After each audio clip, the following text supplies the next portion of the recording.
हरे कृष्ण।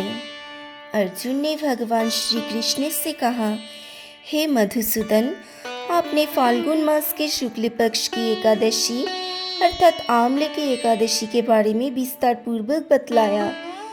चैत्र माह के कृष्ण पक्ष में आने वाली एकादशी का नाम क्या है तथा उसकी विधि क्या है? कृपया करके आप मेरी बढ़ती हुई जिज्ञासा को शांत करें।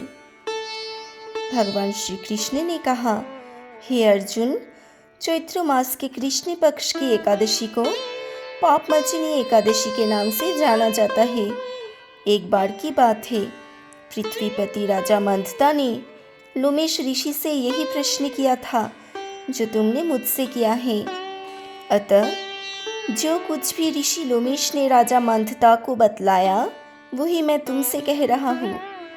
राजा मंदता ने धर्म के गुहितम रहस्यों को ज्ञाता महर्षि लोमेश से पूछा, हे ऋषि श्रेष्ठ, मनुष्य को पापों का मोचन किस प्रकार संभव है? कृपया कर कोई ऐसा सरल उपाय बताइए जिससे सभी को सहज ही पापों से छुटकारा मिल जाए। पापमोचनी एकादशी व्रत कथा। महर्षि लोमेश ने कहा, हे नृपति, चैत्र मास के कृष्ण पक्ष की एकादशी का नाम पापमोचनी एकादशी है। इसके व्रत के प्रभाव से मनुष्य के अनेक पाप नष्ट हो जाते हैं। मैं तुम्हें इस व्रत की कथा सुनाता हूँ, ध्यान पूर्वक श्रवण करो। प्राचीन समय में चैत्ररथ नामक एक वन था। उसमें अप्सराएं किन्नरों के साथ विहार किया करती थी। वह सदैव वसंत का मौसम रहता था, अर्थात उस जगह सदा नाना प्रकार के पुष्प खिले रहते थे। कभी गंधर्व कन्याएं विहार किया करती थी, कभी देवेंद्र अन्य देवताओं के साथ क्रिया किया करते थे। उसी वन में मेधावी नाम के एक ऋषि भी तपस्या में लीन रहते थे। वे शिवभक्त थे। एक दिन मज्जुघोषा नामक एक अप्सरा ने उनको मोहित कर उनकी निकटता का लाभ उठाने की चेष्टा की। इसलिए वो कुछ दूरी पर बैठ बीना बजाकर मधुर स्वर में गाने लगी। उसी समय शिवभक्त महर्षि मेधावी को कामदेव भी जीतने का प्रयास करने लगे।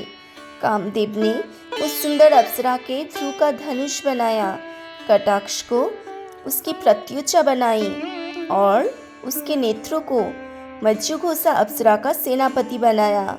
इस तरह कामदेव अपने शत्रु भक्त को जीतने को तैयार हुआ। उस समय महर्षि मेधावी भी युवावस्था में थे और काफी रुष्ट पुष्ट थे। उन्होंने याजीपन, यज्ञोपवीत तथा दंड धारण कर रखा था। वे दूसरे कामदेव के समान प्रतीत हो रहे थे।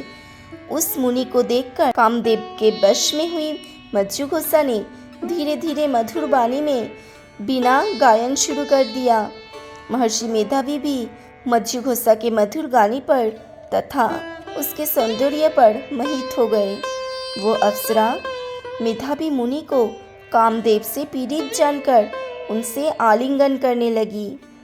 महर्षि मेधावी उनके सौंदर्य पर मोहित होकर शिव रहस्य को भूल गए और काम के वशीभूत होकर उनके साथ रमन करने लगे। काम के वशीभूत होने के कारण मुनि को उस समय दिन रात का कुछ भी ज्ञान न रहा और काफ़ी समय तक वे रमन करते रहे। तदुपरांत मज्जुघोषा उस मुनि से बोली, हे ऋषिवर, अब मुझे बहुत समय हो गया है, अतः स्वर्ग जाने की आज्ञा दीजिए। अप्सरा की बात सुनकर ऋषि ने कहा, हे मोहिनी, संध्या को तो आई हो, प्रातःकाल होने पर चली जाना। ऋषि के ऐसे वचनों को सुनकर अप्सरा उनके साथ रमन करने लगी।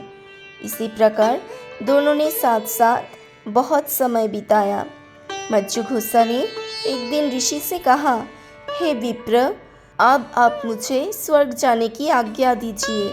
मुनि ने इस बार भी वही कहा, हे रूपसी, अभी ज़्यादा समय व्यतीत नहीं हुआ है, कुछ समय और ठहरो। मुनि की बात सुन अप्सरा ने कहा, हे ऋषिवर, आपकी रात तो बहुत लंबी है, आप स्वयं ही सोचिए कि मुझे आपके पास आए कितना समय हो गया। अब और ज़्यादा समय तक ठहरना क्या उचित है?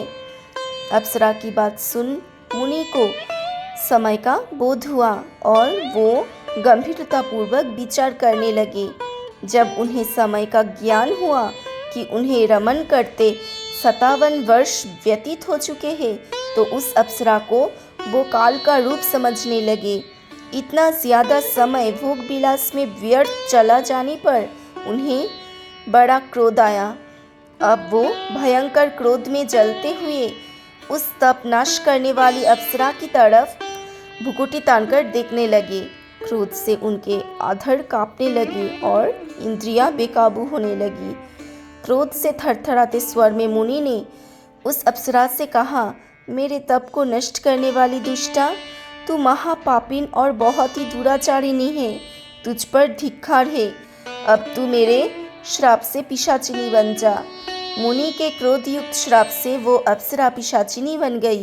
ये देख वो व्यथित होकर बोली, हे ऋषिवर, आप मुझ पर क्रोध त्याग कर प्रसन्न होइए और कृपा करके बताइए कि इस श्राप का निवारण किस प्रकार होगा। विद्वानों ने कहा है, साधुओं की संगत अच्छा फल देने वाली होती है और आपके साथ तो मेरे बहुत वर्ष व्यतीत हुए हैं। अतः अब आप मुझ पर प्रसन्न हो जाइए, अन्यथा लोग कहेंगे कि एक पुण्य आत्मा के साथ रहने पर मज्जुघोषा को पिशाचिनी बनना पड़ा। मज्जुघोषा की बात सुनकर मुनि को अपने क्रोध पर अत्यंत ग्लानि हुई, साथ ही अपनी अपकीर्ति का भय भी हुआ।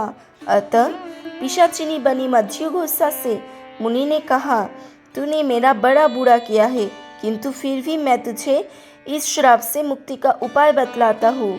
चैत्र मास के कृष्ण पक्ष की जो एकादशी है, उसका नाम पापमोचनी है। उस एकादशी का उपवास करने से तेरी पिशाचिनी की देह से मुक्ति हो जाएगी। ऐसा कहकर मुनि ने उसको व्रत का सब विधान समझा दिया। फिर अपने पापों का प्रायश्चित करने के लिए वे अपने पिता च्यवन ऋषि के पास गए। च्यवन ऋषि ने अपने पुत्र मेधावी को देखकर कहा, हे पुत्र, ऐसा क्या किया तूने कि तेरे सभी तप नष्ट हो गए हैं, जिससे तुम्हारा समस्त तेज मलिन हो गया है? मेधावी मुनि ने लज्जा से अपना सिर झुकाकर कहा, पिताश्री, मैंने एक अप्सरा से रमन करके बहुत बड़ा पाप किया है। इसी पाप के कारण संभवतः मेरा सारा तेज, मेरे सारे तप नष्ट हो गए हैं। कृपया करके आप इस पाप से छूटने का उपाय बतलाइए। ऋषि ने कहा, हे पुत्र, तुम चैत्र माह के कृष्ण पक्ष की पापमोचनी एकादशी का विधि तथा भक्तिपूर्वक उपवास करो। इससे तुम्हारे सभी पाप नष्ट हो जाएंगे। अपने पिता च्यवन ऋषि के वचनों को सुनकर मेधावी मुनि ने पापमोचनी एकादशी का विधि पूर्वक व्रत किया। उसके प्रभाव से उनके सभी पाप नष्ट हो गए। मज्जुघोषा अप्सरा भी पापमोचनी एकादशी का उपवास करने से पिशाचिनी की देहों से छूट गई और पुनः अपना सुंदर रूप धारण कर स्वर्गलोक चली गई। लोमेश मुनि ने कहा, हे राजन, इस पापमोचनी एकादशी के प्रभाव से समस्त पाप नष्ट हो जाते हैं। इस एकादशी के कथा की श्रवण व पठन से 1000 गौदान करने का फल प्राप्त होता है। इस उपवास के करने से ब्रह्म हत्या करने वाले, स्वर्ण चुराने वाले, मद्यपान करने वाले, आज्ञागमन करने वाले आदि भयंकर पाप भी नष्ट हो जाते हैं और अंत में स्वर्गलोक चले जाते हैं। इस व्रत को अधिक से अधिक फलदायी बनाने के लिए हरे कृष्ण महामंत्र का जाप कीजिए। महामंत्र है, हरे कृष्ण कृष्ण कृष्ण हरे हरे, हरे राम राम राम हरे हरे।